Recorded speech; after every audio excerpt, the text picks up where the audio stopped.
Agent X TERRIUS, isa yan sa mga malalakas na bike dito sa ating marketplace sa Cebu City. Worth it ba to bilhin or hindi? Well, in this video, ibabike check natin tong Agent X TERRIUS na bagong labas lang. So don't skip. What's up mga kasikad? Ako nga palang kasikad, bisdak nyo na si Dan, at kung bago ka pa lang sa channel, welcome sa pamilyang My Bike. At yun na nga mga kasikad, panibagong episode at panibagong bike check na naman natin tong bagong labas na Agent X TERRIUS 2020 model. Maraming salamat po sa Motion Bikes Concept for allowing us na i-bike check natin tong linalabas nila na Agent X TERRIUS. At if you have not yet watched yung ating Agent X Evolution na bike check, well, link on the description below. So without further ado, umpisahan na natin tong Agent X TERRIUS na bike check natin. Ang Agent X TERRIUS mga kasikad ay may SRP po na 15,000 pesos. Very affordable sa mga gusto magkaroon ng dissenting bike, lalong-lalo na sa pandemyang ito kasi most of the bikes nowadays are overpricing or nag-increase ng price kasi in demand talaga yung bike ngayon. At saka for a 15,000 na Agent X TERRIUS dito sa Cebu City, yung marketplace natin dito is really good sa price na ito. And without further ado, umpisa na natin yung kanyang bike check. And Agent X TERRIUS, yung frame niya mga kasikad is naka-aluminum alloy 6061 and internal cabling na rin ito, so malinis tingnan when it comes to aesthetic purposes niya. And also mga kasikad, non-smooth welding siya, pero dito naman siya bumawi sa kaniyang paint job na napakalupit. Glossy po siya mga kasikad, and yung size nito mga kasikad is 15.5, and I don't know kung ano pa yung ilang ino-offer nila or other sizes na ino-offer ng Agent X TERRIUS kasi ito yung nakita ko lang sa kanilang warehouse. Frame niya is for cross country, so XC siya mga kasikad, and ang kagandahan pa nito mga kasikad, ang very plus point pa nito mga kasikad is that mayroon siyang scratch proof. So as you can see naman mga kasikad, yung black paint na yan is scratch proof, so pinag-aralan talaga ng Agent X bike company kung ano yung mga daily or yung mga common mistakes ng mga beginners. Yung kanyang logo naman mga kasikad is parang carbon look, at yung Agent X na logo is scratch proof na rin yan. And as you can see naman, mayroon siyang texture pag hinawakan mo. Ito rin mga kasikad is mayroon siyang lalagyan ng fenders para kung bike to work ka, safe yung uniform mo sa mga mud. Yung kaniyang TERRIUS na letters or kaniyang logo is really good sa kaniyang top tube. Nagsa-stand out talaga yung kulay neon green. So ang ganda tingnan as you can see. Ang fork nito mga kasikad is lockout, non-tapered siya mga kasikad. And as you can see naman mga kasikad, yung kaniyang paint job is matte black. Really good yung kaniyang pagka-paint job. And ito rin mga kasikad is wala siyang lalagyan ng fender. So okay lang din naman kasi pwede ka rin bumili ng yung may adapter na fenders. I think mayroon yan sa Shopee. So overall mga kasikad, yung frame niya and kaniyang fork is really good. Ganda ng kaniyang paint job. Yung kaniyang geometry rin is really stiff kasi compact siya.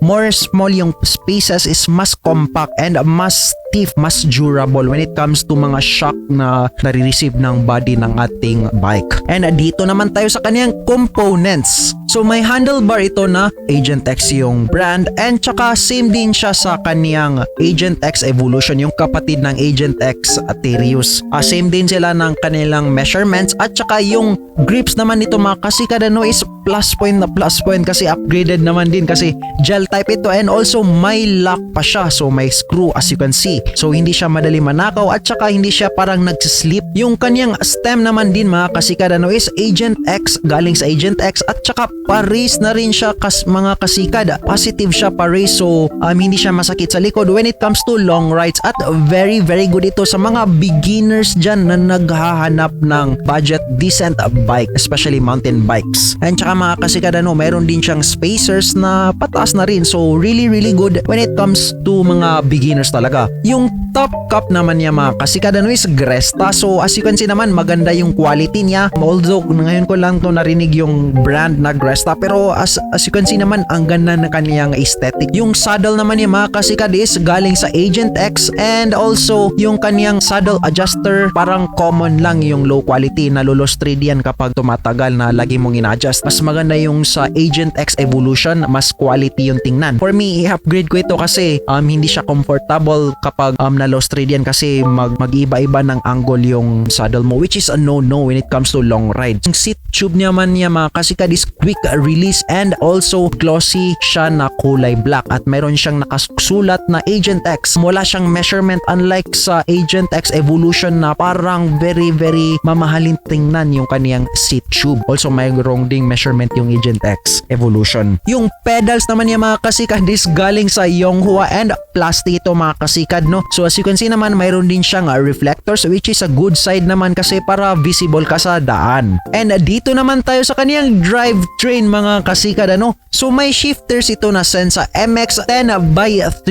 na setup. So as you can see naman, 10 speed siya mga kasikad, and with 3x din sa front derailleur niya. Mayroon siyang visual display and non-combo shifters ito mga kasikad. So good kasi hindi siya naka-combo shifters. And yung kaniyang brake levers naman mga kasikad is X-Spark yung brand niya, and also hydraulics na rin ito mga kasikad. So good points kasi kapag hydraulics, good quality yan, mas makapit yung brake mo. Yung brakes din niya mga kasikad is X-Spark, and with a disc rotors na 160 yung sizes niya. So same din sa Agent X Evolution. Yung front derailleur naman ito mga kasikad is clamp type and generic ito mga kasikad. So wala siyang brand. And yung kaniyang rear derailleur naman mga kasikad is Sensa MX-10. So 10 ba ito? And also mayroon siyang rear derailleur na protector. And may cogs ito na 11 to 32T. 10 by and also generic ito mga kasikad. So maganda ito pang akyatan kasi malalaki yung cogs niya, 32. So okay din ito kapag paahon. Good job nga pala sa Agent X for having these teeth. Mas maganda sana if mas mataas para mas easy din yung pag-akyat or pag-ahon natin, kasi mabigat yung mga mountain bikes hindi kagaya sa road bike na lightweight. Ito medyo mabigat kasi yun nga, mountain bike. So mas maganda if mga 40 kapin yung kaniyang teeth. Well, no problem naman din yung 32. And yung chain naman yung mga kasikad is as you can see naman, wala siyang missing link, and also kailangan mo talaga ng tools when it comes kung gusto mo tong tanggalin yung kaniyang chain kapag linilinisan mo. Mas maganda sana if mayroon siyang missing link para no need tools. And yung kaniyang hubs naman mga kasikad is Shengfu, and quick release na rin ito mga kasikad, ano? And ngayon ko lang to narinig na hubs na Shengfu, at saka hindi siya parang tunog mayaman, medyo mahina siya yung kaniyang hubs, which is okay naman din. Shengfu, ngayon ko lang din ito narinig, so hindi ko alam kung ano talaga yung mga performance ng Shengfu na bike parts. And yung kaniyang crankset naman mga kasikad is naka 3x and alloy ito, made by Agent X. And as you can see naman mga kasikad, ano, yung crank arms naman niya is good na rin tingnan kasi Agent X na rin yung nakasulat, at saka mamahalin na rin tingnan na ordinary. So there you have it mga kasikad, ang Agent X Terrius. For me mga kasikad, ano, Agent X Terrius is a really good bike when you are finding a bike dito sa Cebu City, kasi yun nga, nagkaubusan talaga ng mga bike brands dito sa Cebu City dahil in demand talaga yung mga bikes. So for me, Agent X Terrius with an SRP of 15,000 pesos is really worth it. Maganda naman din tingnan yung aesthetic niya, at saka yung parts naman niya decente na rin, although hindi siya Shimano, pero Sensa is also a well-known brand naman din. Let's give them a chance po to perform well. Also yung mga naka-Agent X Terrius, comment down below naman kung ano ang performance ng Agent X Terrius in the long run, at saka yung mga disadvantages na rin para marinig naman din ng mga kasikad natin dyan. And maraming salamat po nga pala kay Motion Bikes Concept sa pag-allow nila sa atin na mag-bike check sa kanilang Agent X Terrius.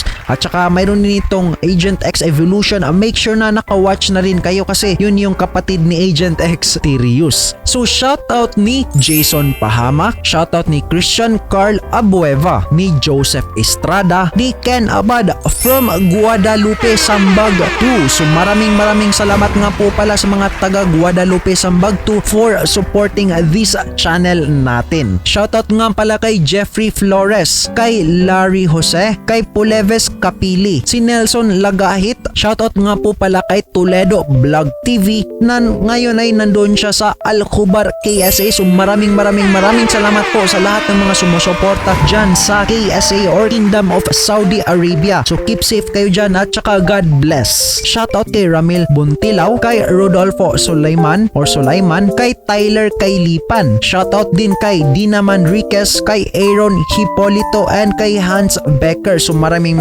salamat po for supporting this channel natin. And also, kung nagustuhan niyo tong video, make sure to click the like button, subscribe, and also share na rin itong ating video sa Facebook pages niyo or sa Facebook accounts niyo.